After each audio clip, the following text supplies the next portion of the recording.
Welcome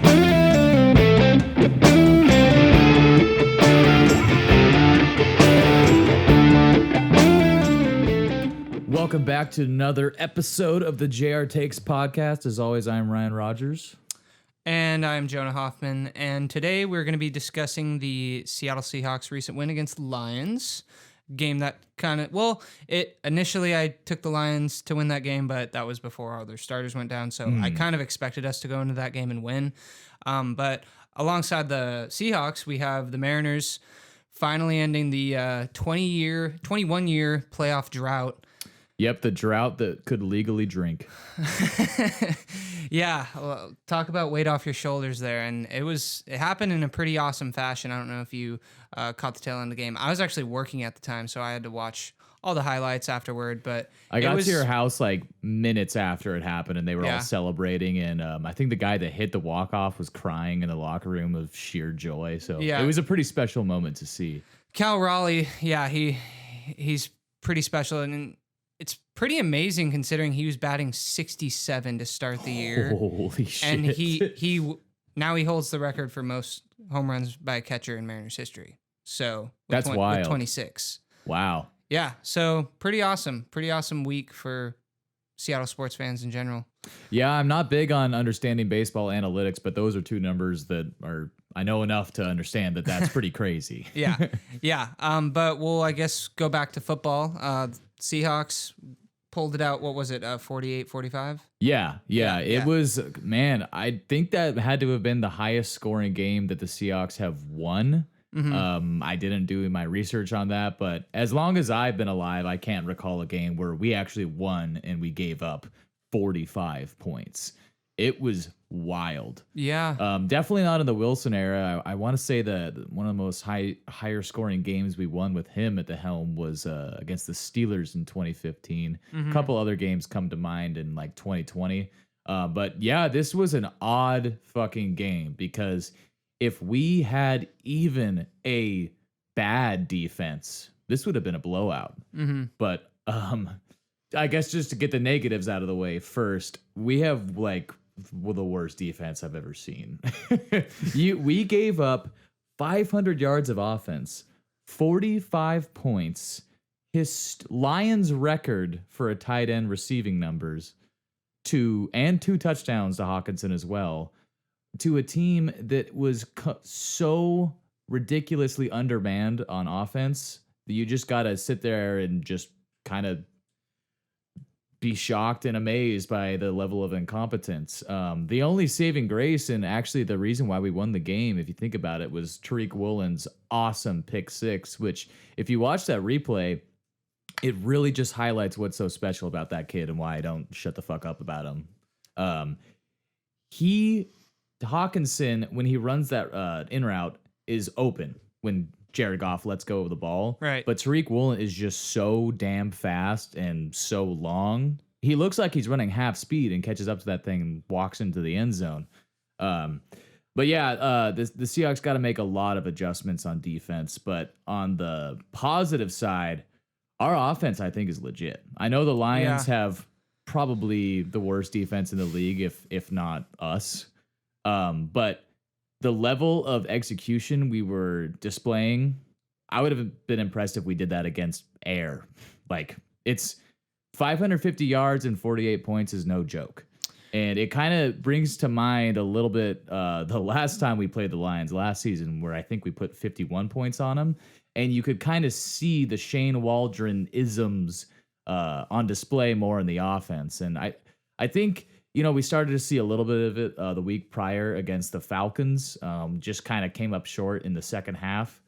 But yeah, this game really just showed the absolute best of Geno Smith. And the best of Geno Smith is pretty damn good. I feel weird saying it, but like, he was incredible. Who's to say it's yet to come? It's hard to play much better than he played against the Lions this weekend. I mean, it's so funny. We now can have a conversation. I mean, we'll need to see him consistently perform like Absolutely. that. But I kind of think he has already through 4 games. I mean, he's has better stats than Wilson. If you compare He has him, the highest completion percentage through 4 games ever now. Yeah, I mean, it's bonkers. I know this is crazy talk, but I'm like you mentioned about taking a quarterback in the 3rd round the other day. We might just want to roll the dice on Geno. Who knows? I think so. I mean, we can get more into this later on, but I think just because of how deep this quarterback class is, we should pick somebody because as opposed to last year's quarterback class, even the guys that are like the 12th best in the class, they might have gone in the 2nd round last year. This is a much, much better quarterback class. Like probably the best one since, I don't know, maybe 17. Yeah. If not 2012. 2020 class was looking pretty good too. But anywho, Geno was just on fire on Sunday. I believe he completed about like 76% of his passes. It was in the 70s at the least. But that first touchdown to Will Disley, that was not an easy completion to make. That was a perfect high back shoulder placement where only Will Disley can make it. And that's what's, at first I was thinking, oh, he's got a high completion percentage because we're giving him really easy looks. But we've been throwing the ball downfield more the last 2 games, and the above 70 completion percentage is continuing. So it's starting to seem less like a fluke.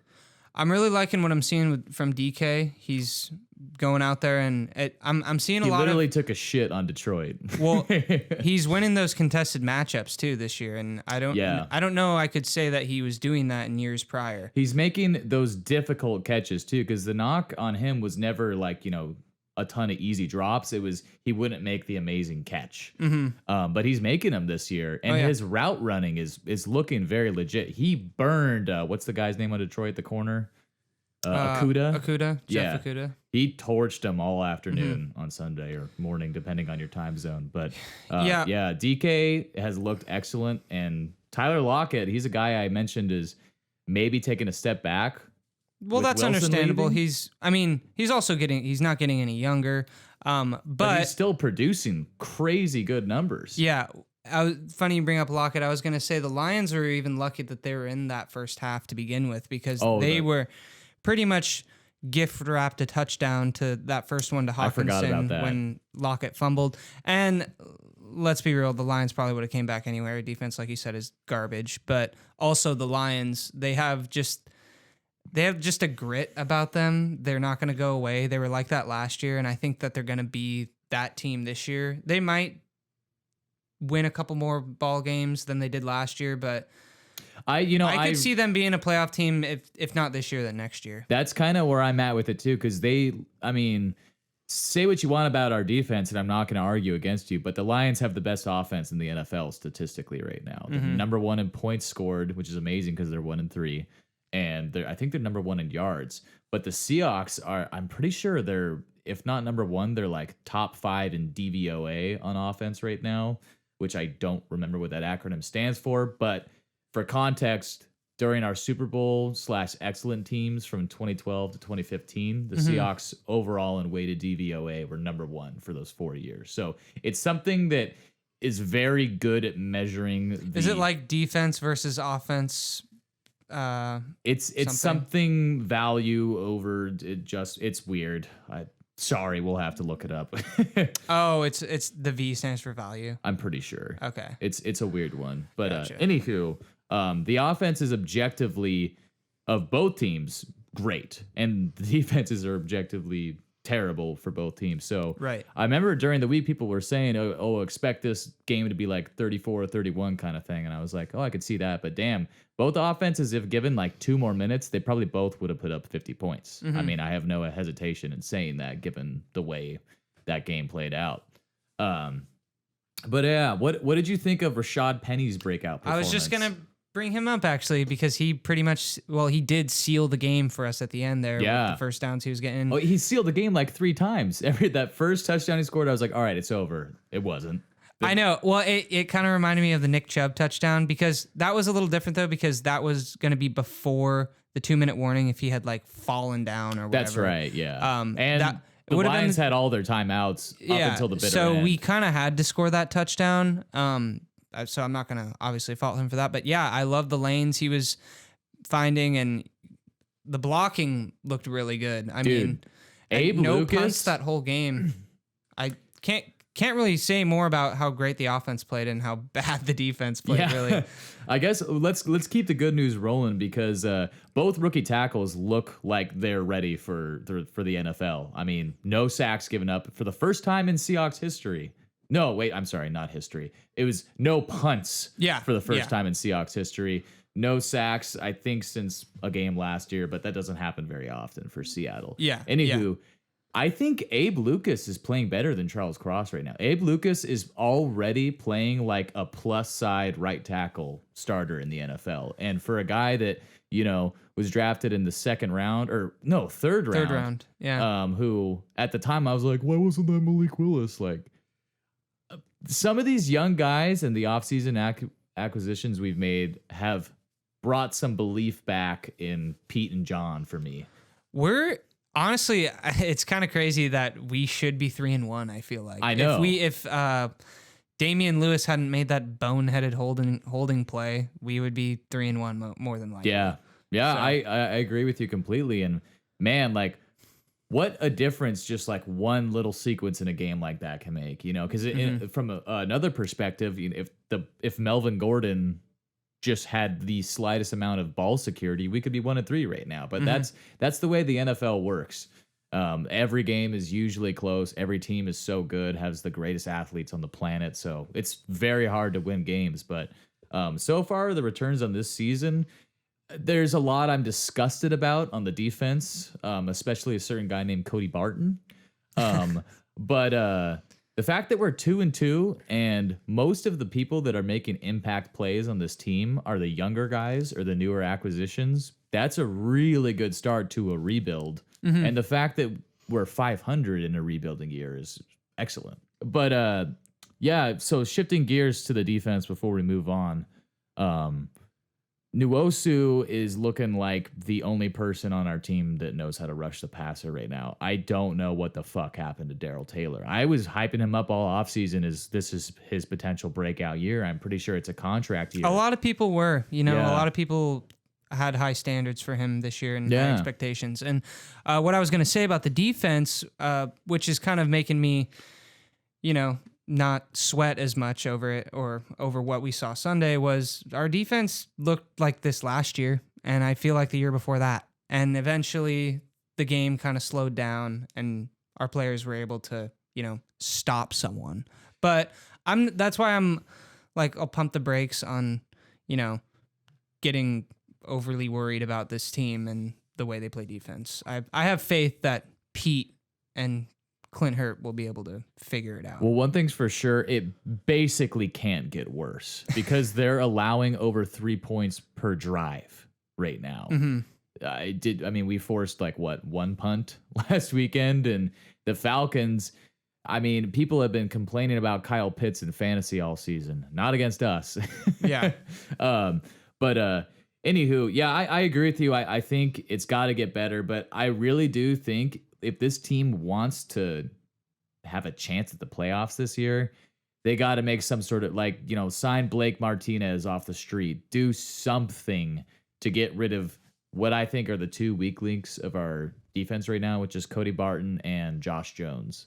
Josh Jones had some not only terrible angles and tackling, but also just poor effort.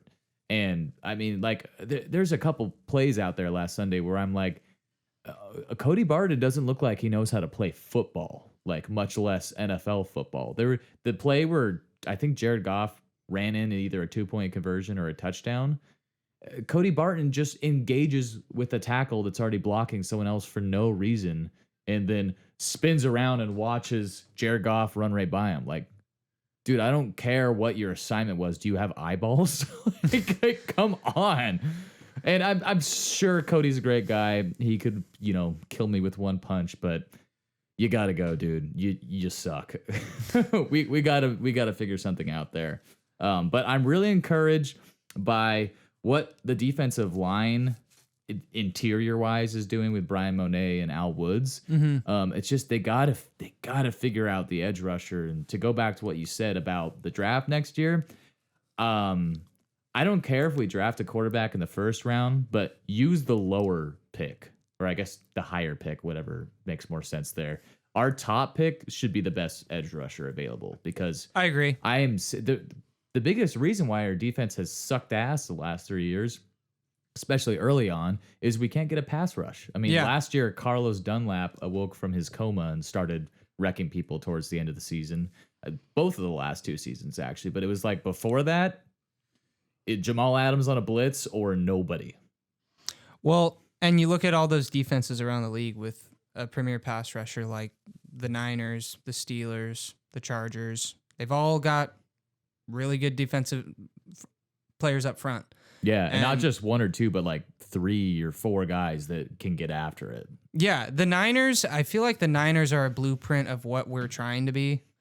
And we've been that in the past when we had, Wilson and Lynch and all those boys. Yeah, watching the Niners defense right now reminds me, I mean, I don't think they do cover 3 like we used to, but just the discipline, because really that's what makes a great defense besides just raw talent is discipline and cohesion and effort.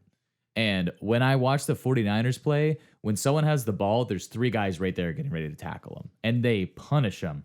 When I watch us play defense right now, there's 1 guy isolated trying to make a tackle and misses. Yeah, I think though, like you were saying about like Josh Jones and his effort, I have a hard time buying into that. Like he's not trying. Like it could just be slow. I bet you he's confused because he's filling in for our probably most important defensive player on the field. I think he's clearly Jamal Adams.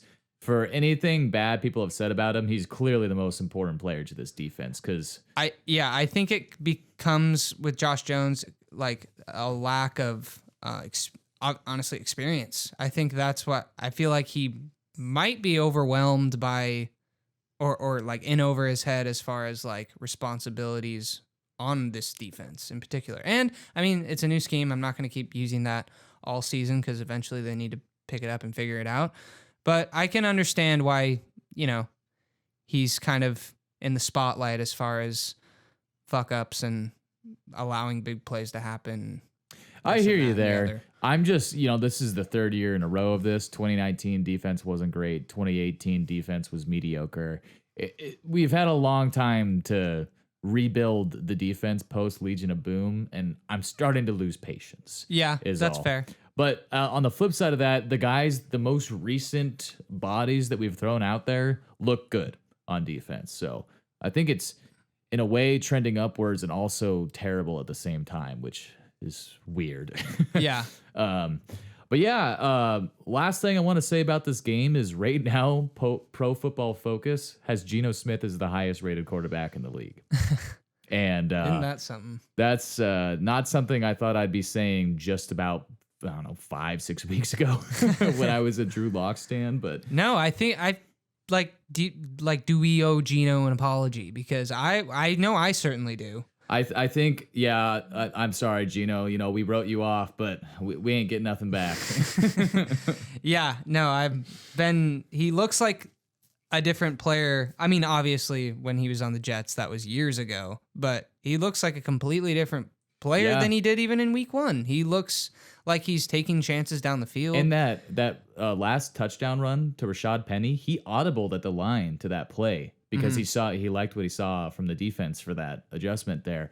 He was shifting things around, and you know what else he's doing? He's getting out of the huddle with like 25 seconds left on the play clock, which something with Wilson never did that, and he's still not doing it. I don't know what the hell, how is it, what are you doing? Maybe you can't see the clock. Speaking as a fellow 5'10" person. I do think that's a lot. I think his athleticism made that not a factor for a while, but now it's hey, you can't move like you used to. You got to do that shit. But anywho, I know this is like the most exaggerated thing I've ever said, and I'm not saying he's even in the same stratosphere as this guy, but the way Geno Smith played this last game was like an athletic Peyton Manning because he was accurate as fuck, made big time runs when he needed to, and was also making adjustments at the line that made a huge difference in the game. So I know that sounds crazy, but it's like a lot of intelligent people that know football way better than I do have said the same sort of things. And, these analytics are saying Geno is legitimately playing fantastic right now. So I hope it keeps up, but man, it's got to create one of the weirdest situations for a team to be in that I've ever seen. Yeah. Like when is the last time something like this happened where a 31-year-old veteran who was out of the league in 2018, I think, and hadn't started since 2014 or 15, suddenly has a renaissance in his 30s? It's quite strange. Yeah. Yeah. I mean, it is fun though watching Geno do his thing, because it's just something that I never foresaw. And it's just weird how the NFL works like that. Like, so many things happen in a season where you think that you have everything predicted and figured out, and then the Jaguars are good. Like, weird stuff like that will happen. And so it's nice seeing that happen for us, where Geno is outperforming everyone's expectations. Yeah. I think even Pete's expectations, and I got to apologize to Pete too, because I was kind of bitching at him all offseason for not letting Drew Lock get more snaps. But now that sometimes we just have to accept that, hey, these guys know way more than we do, and we're just dumbasses yelling at TVs. But last thing before we switch over to Mariners talk, we got a game coming up this Sunday, another 10 a.m. Eastern trip to New Orleans. Now, the Saints are 1-3 and have not looked very good, but their home field advantage is legit, and they're coming off a very close deflating loss. They have a good defense. What do you think our odds are? Well, I think it all depends on if the receivers are going to be playing, because I noticed Michael Thomas was hurt last week. I imagine Olave and Landry are going to be playing, but I forgot they had Landry. Yeah, I think we could win that game if Geno plays the way he's been playing. Then I think we can go in there and win that game. I don't know if Jameis Winston's going to be playing. Andy Dalton is. I kind of hope Jameis Winston does play, because at least he'll throw some interceptions. Andy Dalton is the type of quarterback that, like, think of a Colt McCoy the last couple of years, where it's just like, I feel like he'll just check us down to death, and we'll be like, why? Well, Kamara's hurt too, isn't he? Is he? He was last week. I thought he was playing, but I haven't. No, really he didn't play in the tabs. London game. Oh, okay. Yeah, that's right. He was like a last minute scratch because it was the 6:30 a.m. time. Yeah. Chris got screwed by that. I know you're listening, Chris. That sucks. Yeah, our one of our good friends in our fantasy league, Chris Novak. He's not doing so hot right now in the league, is he? Yeah, when we play Chris, it might be for the number 1 pick. So. Oh yeah, Ryan and Chris are 0-4. Yeah, for the audience out there. Suck ass, but next year will be better. Anyway. Ryan, you don't want to tell the audience about the trades you made, did you? No, I don't. Let's move on. Okay, all right. So we haven't beaten the Saints in New Orleans since 2004. I read this morning. I don't think I was watching football on a regular basis back then. No, that was the year before I started. So, yeah. I do think this is the year, though. I think we're going to be 3-2 come Monday morning. Think so. I think it's going to be a lot lower scoring of a game, though. But I think we have to score more than 27 points to win this game. I think we win 28-26 or something really stupid and horrible like that. And I think the Saints have the ball at the end of the game with a chance to win it and screw it up. My prediction. Interesting. Yeah, this game is really hard to predict. Honestly, I think the Saints are one of the hardest teams to predict if they're going to win the game or not. Their defense is legit. They're just so, like, they're one of those teams that's just kind of gross, I feel like. Like, I don't know. In my opinion, any team led by Jameis Winston is not going to go far. Yeah, I agree. Like, his Florida State days are behind him. Yeah, I mean, what was that, 2015, 2014? Something. It's been a like minute. That. Yeah. But yeah, I guess my prediction for the game, I think we'll win. I think we'll. What do you got for the score? We're 5.5 point underdogs, by the way, which I think is it kind of makes sense, but. Score. I'm gonna go 23-26, 26-23. Okay. Yeah. So pretty similar. Yeah. It has that type of feel to it. If we score less than 17 points, I will be surprised. But I won't be surprised if we give up even more than I'm predicting. But Yeah. we'll see what happens. So shifting gears to the M's, the boys in blue. Just describe for us what this moment means for the city and for yourself.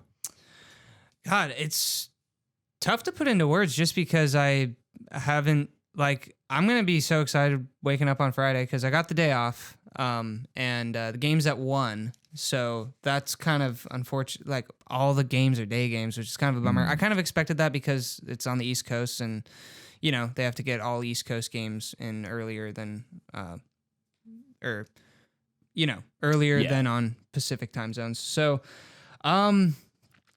yeah, it was. It's still weird for me. Like I'm not used to putting my team in the conversations with teams in the postseason because I always just whenever the postseason rolls around, it's always like East Coast, like teams from the American League East and teams from the NL West battling, Astros and it's just never us. So, like when I was watching everyone spray each other with the champagne in the locker room and smoking cigars, I was like, this is so like weird. It feels like we already won something because like every time I've ever seen that, it's always been like the Red Sox or like the Yankees or a team of that caliber doing that. Yeah, I basically don't have any memories of this kind of thing because I mean in the 2001 amazing season, I was 6 when the playoffs started. Yeah, maybe 7. It was first grade. I didn't watch a single game from that season, even in the playoffs. But I watched. We had a VHS tape of that season. Watched it hundreds of times. So like I know that team like inside and out. But this team is just really fun to watch. The baseball Geno is like one of my favorite Mariners. Like. He's just like the most positive person. Like everyone on the Mariners, it's weird. They're not like a someone brought this up the other day and I totally agree. Like they're not like a chip on your shoulder, like everyone's doubting us kind of team. They're like a like overly positive, like relentless, like we're just never gonna give up and we're always gonna be like in a good mood. Like I feel like that because Julio is like he's gonna be the Seattle star, like face of Seattle. If he's not already. If it's not DK, then it's him. Like yeah, I agree. Bar none. And he's the one everyone's mom is talking about. That's how you know who the star is. Yeah, but no, I'm really excited. I think Friday they're going to be pitching Luis Castillo.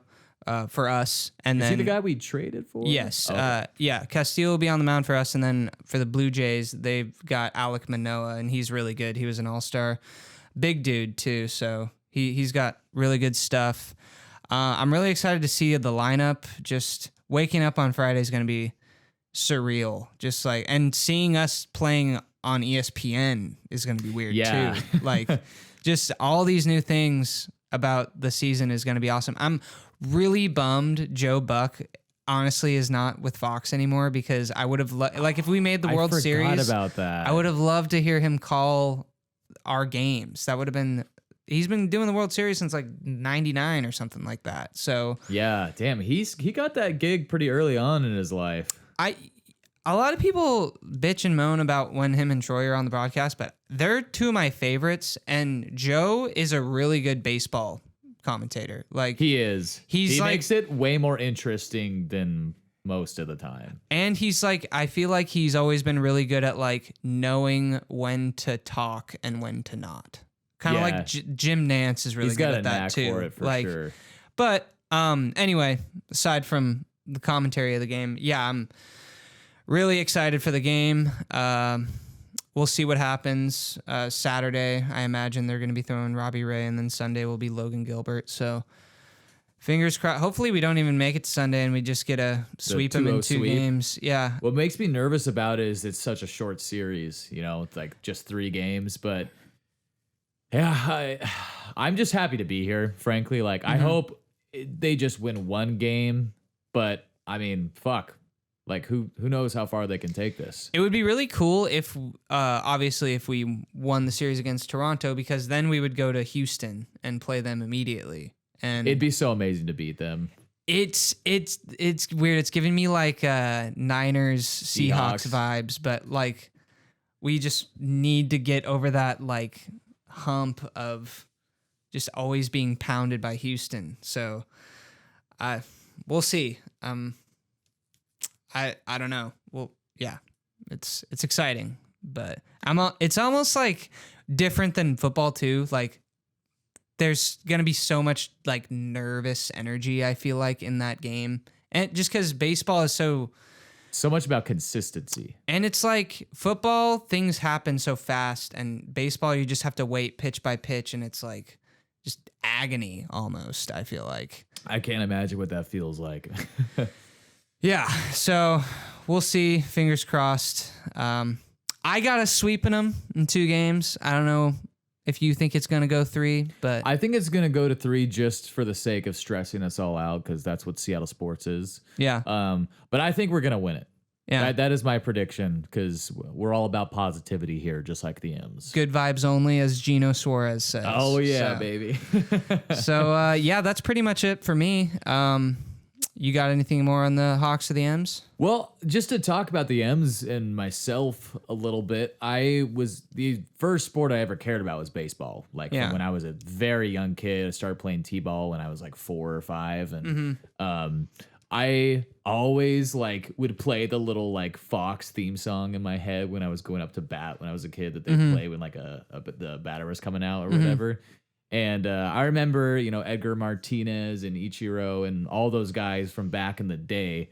And then when they started sucking, also as I got older, I was just like, I don't really like baseball that much. But a part of the reason for that was just the Mariners were so bad every year for, like we had a couple of years where it got close in like 2014 and last year. But it was just like perpetual mediocrity and failure for so many years to where I was just like, I can't invest myself in this team. So I will admit I'm a bandwagon Mariners fan, but also I've always cared. I'm just not a baseball fan like I am football, That's fine. And honestly, like being a bandwagon to the Mariners is understandable, because like who would stick with a team that has first had a 19-year drought when they were expanded in 1977. They didn't make the playoffs for 19 years until I didn't even know 1995. that. Holy shit. And then they go another 20 years, like 5 years later. Some people have like lived a full lifetime and never seen the Mariners in the playoffs. Yeah. I mean, we have. Well, 27 isn't full lifetime, but that is a long time. We're almost 30. Yeah, I'm getting a couple gray hairs. Yeah, it's just like, I don't know. The Mariners are awesome because like they were like you were saying when we were both little, like, I don't know if this is the same now because football is so predominantly like part of American culture, honestly. Yeah. Like that, I'm sure little kids can get into it at an earlier age than I did, or I don't know, than you did, because you didn't start watching until 05. But like football, I didn't really start caring about until like 04, like 04 barely. Like I watched us lose to the Rams. I think it was when either Bobby Ingram dropped that. Yeah, pass that was and like Matt that's Hasselbeck. kind of like my first memory of the Seahawks was that happening. Of course, it's a very horrible, indicative of the Holmgren era as a whole.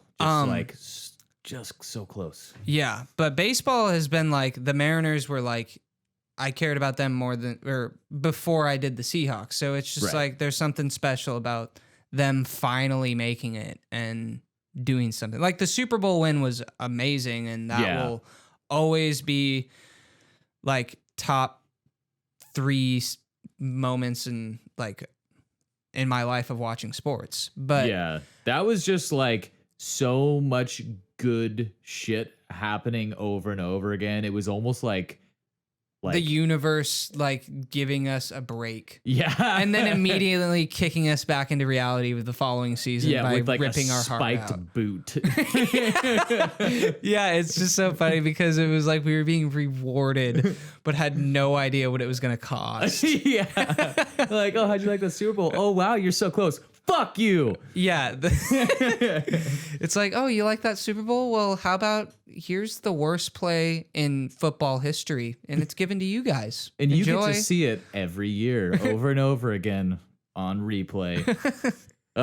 Yeah. But anyways, I think we're writing a whole new chapter in Mariners history and Seattle sports history, frankly, because, I mean, the team, as far as I can tell, is young. A lot of these guys are, going to be around for at least a few more seasons, and they'll probably be able to attract more talent next year with the success they've had, I would guess. I expect them to. I mean, they need to sign a second baseman in the offseason, Adam Frazier, the guy that we were watching on the TV that was like, he was a huge disappointment. Winker has been ever since really that. The brawl? Well, he started to catch fire, and then he's just had a bad season. Yeah. Hasn't played well. Hasn't played well maybe defensively. He'll catch fire in the playoffs. I have faith. Well, he's actually on the IL right now, and I was wondering if they were going to leave him off the roster because he's been a liability in left field because he's so damn slow and unathletic. But I'm hoping we keep him around for next year because I just think he had a bad. He had an off year coming to a new team, new city. He hit 300 last year plus. So I wouldn't write him off yet. I would give him another season. And if nothing happens, either DFA him or just let him. Well, don't write him off because he might not write back. Sorry. I can't help myself. All right, I'll settle down. But yeah, excited for this Friday and this weekend. I'm actually going to be able to watch all these games, so that'll be sweet. Any closing thoughts? Go M's, go Hawks, and pretty much it. Let's ride, baby.